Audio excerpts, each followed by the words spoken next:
Akhir-akhir ini sepertinya sedang banyak orang yang menggunakan istilah HSP atau Highly Sensitive Person. Tapi apa itu sebetulnya HSP? Yuk kita belajar. Jadi konsep mengenai HSP ini sudah ada sejak lama dan dikemukakan oleh psikolog yang namanya Elaine Aron di tahun 90. Jadi HSP ini adalah Highly Sensitive Person, di mana artinya seseorang ini punya tingkat sensitivitas terhadap stimulus dari luar secara fisik, emosional, mental, psikologis, macam-macam itu lebih tinggi daripada orang pada umumnya.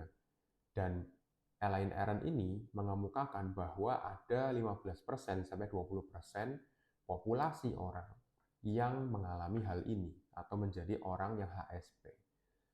Tapi HSP ini bukanlah sebuah gangguan mental, bukanlah gangguan psikologi, bukan gangguan kepribadian, tapi hanyalah sebuah trait atau salah satu faktor atau komponen dari kepribadian. Ya, HSP itu sendiri kan artinya dia ini orang yang sangat sensitif terhadap stimulus dari luar. Jadi orang seperti ini itu cenderungnya ketika dia memproses informasi itu lebih dalam daripada orang lain.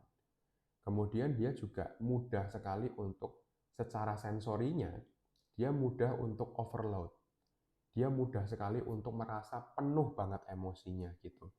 Kemudian secara empati, dia juga mudah sekali untuk berempati sama orang lain dan juga mudah sekali untuk merespon orang lain gitu. Dan juga dia orang seperti ini tuh sensitif sekali terhadap stimulus sekecil apapun. Misalnya orang memberikan mimik wajah yang mungkin mikro gitu ya, dia bisa menyadari itu. Di mana hal-hal seperti ini sebetulnya bisa berguna kalau kalian gunakan ke hal-hal profesi gitu ya, entah forensic psychology atau mungkin profiler gitu, itu sangat-sangat berguna sekali sebetulnya. Tapi kalau menurut saya, konsep dan juga deskripsinya serta kriteria-kriterianya dari HSP ini sendiri yang dikemukakan dari tahun 90, sekarang itu sudah tidak relevan lagi untuk digunakan. Kenapa? Karena seperti yang kalian tadi dengarkan, kriterianya itu sangat ambigu dan sulit sekali untuk kita pahami langsung, oh begitu. Karena kalau kita dengarkan, oh orang yang HSP itu pemrosesan pemikirannya itu dalam. Ya, kayaknya orang yang punya pemikiran dalam itu banyak kok. Dan belum tentu orangnya sensitif juga. Kemudian misalkan orang ini mudah overstimulated. Nah, orang yang sekarang dalam kondisi stressful, orang yang sedang dalam kondisi cemas berlebih atau depresif, dia juga mudah overstimulated atau sedang pekerjaannya sedang penuh atau sedang ada masalah pernikahan, masalah percintaan, juga pikirannya penuh semua, tapi bukan berarti dia orang yang HSP gitu loh.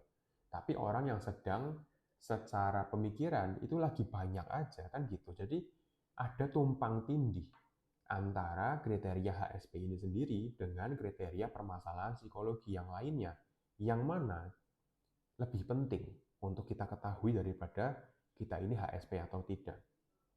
Karena kalau kita sekedar mengetahui bahwa kita ini HSP tanpa kita lihat permasalahannya apa, kita itu cenderungnya jadinya menyalahkan diri sendiri. Padahal seharusnya kita kan memeriksa, kita harusnya kan assess. Oh iya, aku jadi seperti ini, aku secara sensori, secara pemikiran ini jadi penuh dan punya pemikiran yang dalam seperti itu karena apa, karena masalah ini dan itu. Itu yang diselesaikan kan harusnya. Bukan kita jadinya menyalahkan diri sendiri. Oh ya, pantas aku jadi seperti ini karena aku orang yang HSP. Kan nggak seperti itu. Gitu loh. Nah, ini juga saya sebetulnya tidak mau orang-orang itu jadi self-diagnose atau mendiagnosa diri sendiri sembarangan. Nanti karena konsep mengenai HSP ini naik lagi di masyarakat dan digaungkan oleh teman-teman di media sosial, banyak orang yang nanti akhirnya membaca atau mendengar dan merasa kalau dia ini HSP. Padahal belum tentu. Bisa jadi dia sebetulnya sedang punya kecemasan yang berlebih kan. Orang yang punya kecemasan berlebih juga bisa loh punya ciri-ciri seperti yang HSP itu bilang, gitu loh. Atau sedang depresif, atau sedang punya permasalahan psikologis yang klinis yang lainnya, itu juga bisa. Dan menurut saya itu lebih penting untuk ditangani daripada kita tahu apakah kita itu HSP atau tidak.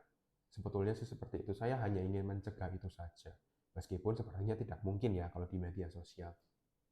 Tapi paling tidak, bagi teman-teman yang follow saya, bisa mendapatkan informasi ini, dan tolong untuk tidak menyalahgunakan informasi yang kalian dapatkan di media sosial dan langsung menjadikan informasi itu sebagai identitas kalian. Kalau kalian membawa identitas tersebut kemana-mana, kalian akan rugi sendiri, percaya saya. Misalkan kalian baca mengenai HSP, kemudian kalian mengidentifikasi diri kalian sebagai orang yang HSP, dan menjadikan jati diri kalian, aku orang yang highly sensitive. Nanti ketika kalian turun ke masyarakat dan kalian membawa identitas itu, berat sekali loh. Dikit-dikit nanti kalian, ya kan aku kan memang sensitif, ya kan aku memang sensitif. Kalian akan selalu meminta orang lain untuk memahami kalian. Pahamin aku dong, aku kan HSP, gitu-gitu loh. Dan itu kalian nggak bakal mendapatkan pengertian itu. Dan itu yang akan membuat kalian semakin down lagi.